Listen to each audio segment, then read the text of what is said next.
मैं डॉक्टर हरिदमन सिंह महल आप सब का स्वागत करदा है, तुहानूं जी आयां कहना है मेरे इस यूट्यूब चैनल ते जिथे असीं तुहाडे नाल दुख दर्द बीमारियां दी गलबात करते रहने हैं तो उसका किवें परहेज़ करना, किवें उपचार करना है, तो वह भी तुहाडी रसोई चों। सो अज असी जिस विषय ते गल करनी आ वो बड़ा महत्वयोग है, खास करके जदों ऑनसेट ऑफ विंटर्स हुंदा है, सर्दियां आउंदियां ने, तो उस वेले सानू खंघ खांसी ते नज़ला जुकाम बच्चों तो लैके बजुर्गों तक सब नूं बहुत वारी असीं इहदे कारण वायरल मन लैने आ, बहुत वारी क्लाइमेटिक चेंज मन लैने आ, बहुत वारी असीं इनू खाण पीण दे नाल भी जोड़ दिंदे आ कि जदों असीं खट्टियां चीज़ां, तलियां चीज़ां, ठंडियां चीज़ां दा सेवन करते हैं तो ट्रिगर हो जाता साडा गला जिहड़ा कि शरीर दा बहुत ही डेलीकेट ऑर्गन है, उत्थे ये साडी प्रॉब्लम आ जाती है। कई बार असीं इनू इस गल दे नाल भी जोड़ लैंदे आ कि जदों असीं खाने पीने आ, खाना बड़ा एसिडिक हुंदा है या किसी वेले बहुत हैवी हुंदा है तो साडी बॉडी तो स्टोमक दे विच एसिड जिहड़ा आ वो ज़्यादा ऊज हुंदा है, जिहदियां फ्यूम्स गले नूं उपर आ जांदियां, जिहदे करके क्योंकि गला बड़ा सेंसिटिव है और उन्हां फ्यूम्स दे करके गले दे विच रैशिज खरखरी तो इनिशिएट हो जाता जिहड़ा कि भयानक रूप खांसी तक अख्तियार करता है। नक वगदा आ, छिक्कां आउंदियां आ, अखां दे विचों रड़क, अखां च पानी, ये सारा कुछ। सो खांसी, नज़ला जुकाम, सो इहदे कारण तो हो गए, हुण असीं इहदा उपचार की करना है, इहदा परहेज़ की करना है। जिस चीज़ तो ये उपजिया आ उहदे तो बचा करना, खट्टी चीज़, ठंडी चीज़ ते तली चीज़ तो परहेज़ करना है, ये साडा प्रिवेंटिव मेजर दे विच आ जाएगा। तो इसे कोइन का दूसरा हिस्सा कि असी बहुत एसिडिक चीज़ां जिहड़ियां तेज़ाब पैदा करदियां, तेज़ाब जदों पैदा हुंदा उहदियां फ्यूम्स निकलदियां, वो असी तेज़ाबी चीज़ां नहीं लैणियां जिहदे विच हरी मिर्च, लाल मिर्च, चाह, कॉफ़ी, तलियां चीज़ां, बड़े हार्ड खाने जिहड़े कि बहुत फ्राइड ते स्पाइसी हुंदे आ, उन्हां तो बचा करना ताकि एसिड ना पैदा होवे ते एसिड दियां फ्यूम्स तो ये चीज़ां ट्रिगर ना होण।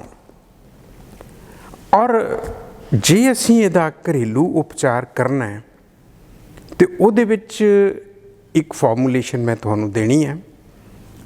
ये वक्री गल है कि असीं साइनोसाइटिस की गल वक्री करांगे, छाती दे विच बलगम ते बलगम वाली खांसी की गल किसी दूसरी वीडियो दे विच करांगे, लेकिन अज ये जिहड़ी खांसी आ ये सुक्की खांसी, नक चों पानी, अखां चों पानी, रड़क पैनी, इसे दी गल करांगे। तो इहदे नाल जुड़िया होया उपचार, let food be your medicine, तुहाडी रसोई दे विच ही सारा कुछ पिया होया, उत्थों ही लैनी है।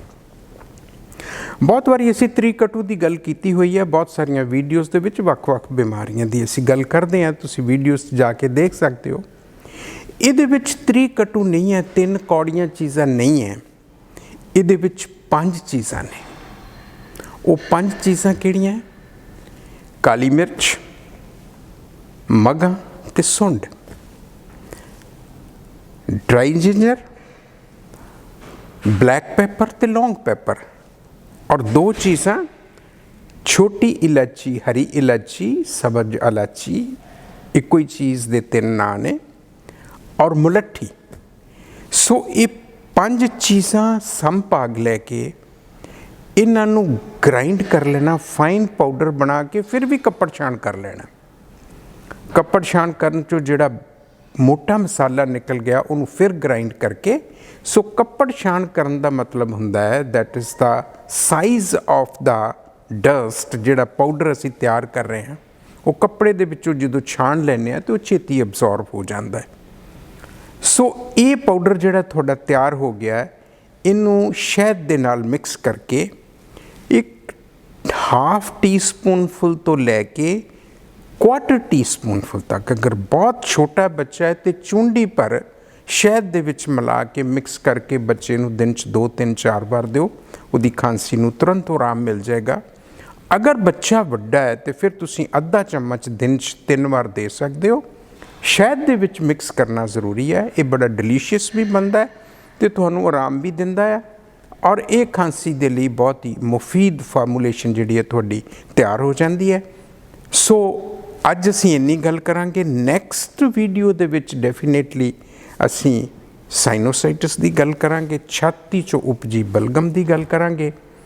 ਸੋ ਇਹਦੇ ਨਾਲ ਹੀ ਮੈਂ ਤੁਹਾਨੂੰ ਇਹ ਵੀ ਮੰਗ ਕਰਨੀ ਹੈ, ਤੁਹਾਨੂੰ ਸਬਮਿਸ਼ਨ ਹੈ, ਗੁਜ਼ਾਰਿਸ਼ ਹੈ ਕਿ ਮੇਰੇ ਚੈਨਲ ਨੂੰ ਸਬਸਕ੍ਰਾਈਬ ਜ਼ਰੂਰ ਕਰੋ, ਸ਼ੇਅਰ ਕਰੋ ਦੋਸਤਾਂ ਮਿੱਤਰਾਂ ਦੇ ਵਿੱਚ, ਰਿਸ਼ਤੇਦਾਰਾਂ ਦੇ ਵਿੱਚ, ਤਾਂ ਕਿ ਅਸੀਂ ਕਮਿਊਨਿਟੀ ਦੀ, ਸਮਾਜ ਦੀ, ਮਨੁੱਖਤਾ ਦੀ ਸੇਵਾ ਕਰ ਸਕੀਏ। ਲੈਟ ਅਸ ਨਾਟ ਫਾਲ ਸਿਕ। ਆਓ ਬਿਮਾਰੀ ਨਾ ਹੋਈਏ। ਜਦੋਂ ਔਨਸੈਟ ਹੁੰਦਾ ਹੈ ਅਸੀਂ ਆਪਣੇ ਆਪ ਨੂੰ ਤਿਆਰ ਕਰ ਲਈਏ ਕਿ ਅਸੀਂ ਸਿੱਕ ਹੋਣਾ ਹੀ ਨਹੀਂ। ਜਦੋਂ ਸਾਡੀ ਇਮਿਊਨਿਟੀ ਚੰਗੀ ਹੋਏਗੀ, ਸਾਡੀ ਰੈਜ਼ਿਸਟੈਂਸ ਅੱਛੀ ਹੋਏਗੀ, ਤੇ ਫਿਰ ਅਸੀਂ ਬਹੁਤ ਸਾਰੀਆਂ ਵਾਇਰਲ, ਬੈਕਟੀਰੀਅਲ ਜਾਂ ਭੋਜਨ ਦੇ ਵਾਧੇ ਘਾਟੇ ਤੋਂ ਉਪਜਦੀਆਂ ਬਿਮਾਰੀਆਂ ਤੋਂ ਬਚ ਸਕਦੇ ਹਾਂ। ਸੋ ਅਗਲੀ ਵੀਡੀਓ ਤੱਕ ਇੰਤਜ਼ਾਰ ਕਰੋ। ਤੁਹਾਡੀ ਮਿਹਰਬਾਨੀ।